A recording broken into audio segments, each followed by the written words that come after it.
observation.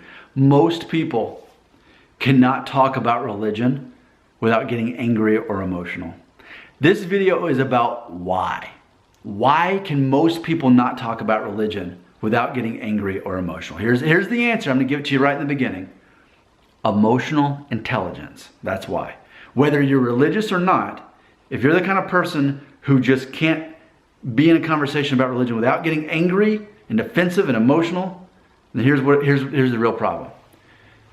It's a matter of most people, here's how most people believe. Most people believe that whatever they believe is the superior way, and therefore everyone else should believe what they believe. And that if anyone talks in a way that goes against that, it attacks their identity, and it only reinforces their beliefs and makes them want to prove the other person wrong. And really this concept is called identity protective cognition. Identity protective cognition.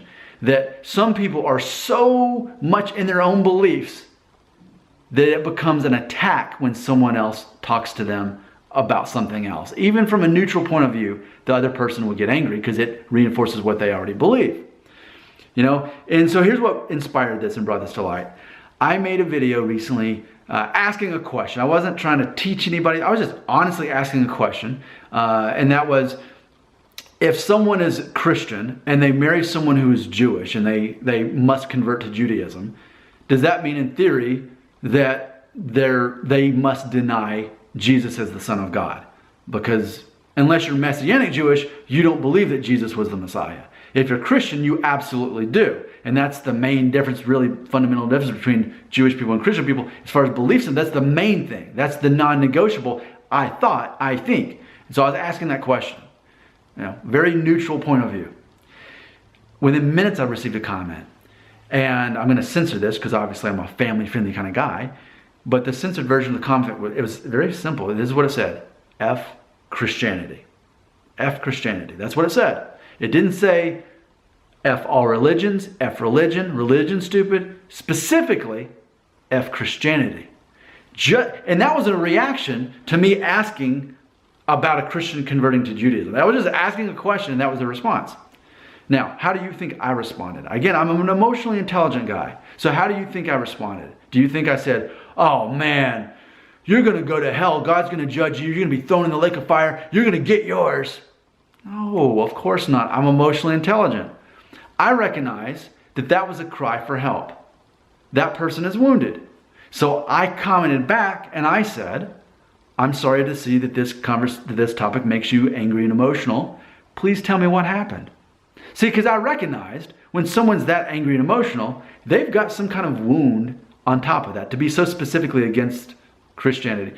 Someone who is a Christian or a group of Christians abused them in some way. And they haven't got to deal with that. And so then me, some random guy on the internet, I become part of the problem. Even though I was just asking a question about Judaism actually, so it's almost ironic. But I get thrown into that same pile. And see, that person deleted the comment altogether a few minutes later because they realized I was wanting to actually help them and help them be accountable to what happened here to sort through it and get over it. Because think about this, if you carry this your whole life, you're like, I hate that specific religion, or I hate all religion, See, I'm not a man of hate, you know? Do you think that I'm that way to atheists where I think, oh, they don't believe in God, they don't believe in Jesus? Well, I can't wait for God to throw them in the lake of fire. They're going to get theirs. Not at all. I want all people to be at peace and to find redemption. I don't want bad things to happen to other people in general at all. I don't want bad things to happen even to my enemies. I don't know who my enemies are. I can't think of any right now. So maybe that's a good thing. Maybe it's a good thing about how I'm living my life if I don't have enemies. And by the way, I think part of the reason I'm that way is because I recognize as an emotionally intelligent guy that other people don't have to control my emotions. I'm in charge of my emotions, but most people don't think that way. Most people think, I deserve better because I'm a good person, right? So then it's easy to get offended. But it's funny when you don't allow other people to control your emotions, when you take responsibility 100% of your own emotions, suddenly people aren't offending you and they're not insulting you. And if they're not offending and insulting you, guess what? You have less enemies. You have less people to forgive. You don't have anybody to forgive because no one's hurting you. because you're controlling your own emotions. So, as far as whatever you believe, how do I personally respond to that? Okay? So, what is your religion? Are you Muslim? Are you atheist, agnostic? And I know that those aren't religions, but they're enough of some kind of faith system for someone to latch out at me, a random guy, and say F Christianity, right? So I have to categorize it as a religion, even though it's the opposite of a religion. What are all the other religions? Mormon, Church of Scientology, whatever it is, Rastafarian, whatever your religion is. You know how I react to you? I say, I love you and I care about you and I just want to be your friend. That's my reaction. What if you say, Nick, I hate your religion and I hate you? What's my reaction? I'm sorry to hear that. I love you anyway. Because Jesus taught to pray for your enemies, to love your neighbors as yourself. So how ridiculous is it for any person, but especially someone of the Christian faith, to wish harm upon other people, especially because they disagree, and even if they are lashing out violently at me over that. That's their problem. They've got stuff that they've got to deal with. And if they would let me help them, I would try to help them. But if they want to curse me out, then I have to accept that. And I'm not offended by that. You can tell that I don't get emotional and angry despite being very confident in my own belief system and my religion. Here's the other part that inspired this video to happen. The next comment, and by the way, that person deleted the comment. They didn't want me to try to help them. They abandoned the conversation. They deleted the comment. I can't find it anymore. Minutes later, I got another comment from someone who apparently was Muslim. And they were asking me basically, how do you know that your religion is the right religion? And I responded, I can't know until I'm dead, which is going to be a spinoff of this video. I got to make that. I'm looking forward to making that video. So that'll be coming up.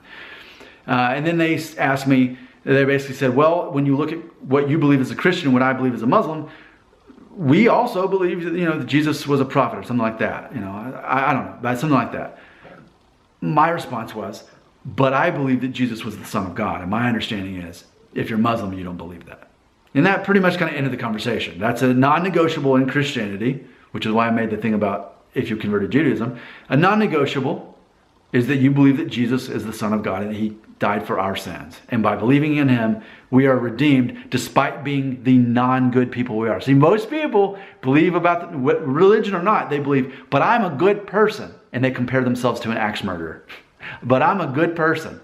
Meanwhile, they're judging other people for not believing what they believe and cursing their enemies. That's not what Christianity is all about. It's about loving other people and caring for other people and acknowledging that people are going to disagree with you. I'm one of billions of people, and I recognize that most people don't believe what I believe. And I'm okay with that. I accept people as they are, and I want to care for other people. I want to help other people. I want to love other people. I want to hug other people. But see, that's the thing. Most people, religious or not, are not emotionally intelligent enough to recognize that. They want other people to believe what they believe, or else identity protective cognition kicks in. That, oh, you don't believe what I believe and you're telling me something against what I believe, that's only going to reinforce what I already believe, and it's going to cause me to get angry at you and try to make you believe what I believe. No, I do not believe that. I believe that, yes, I have my own beliefs, my Christian beliefs, the fact that I'm a vegan. I'm not trying to convert other people to that. I'm happy to answer questions as long as I can see that people's intentions are good and they're not just trying to argue, because I'm not. The Bible says not to argue with a fool, right? So if someone's just wanting to argue, no. But if we want to have a conversation, yes. So that's why I'm happy to engage in conversation about religion, but I won't try to argue with a person or try to win an argument, because you cannot win an argument. Did you know that? That's something that emotional intelligence teaches. It's impossible to win an argument. If you win an argument, you automatically lose. If you prove someone wrong when they're arguing with you, they're actually not going to respect you. They're going to get angry at you. So even if you can prove that you were right about that piece of trivia, whatever it was, now you lost the respect because you won the argument.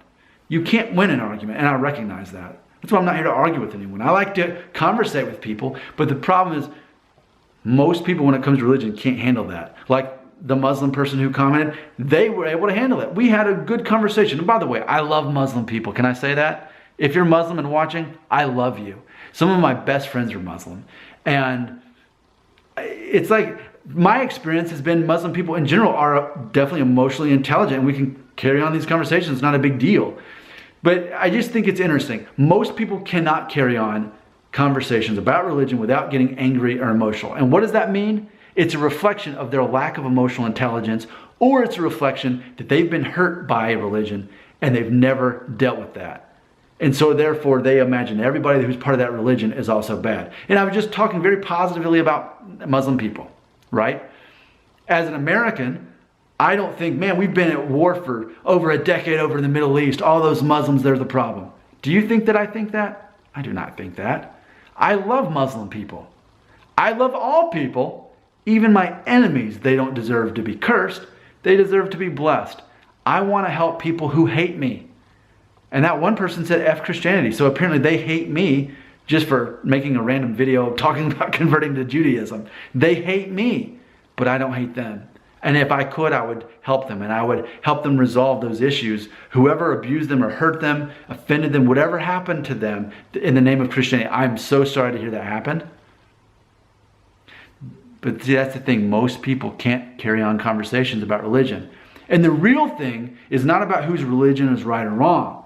It's about whether the people speaking are emotionally intelligent and whether or not they think that the other person is wrong or bad or stupid or is worth being judged because they can't get the other person to believe.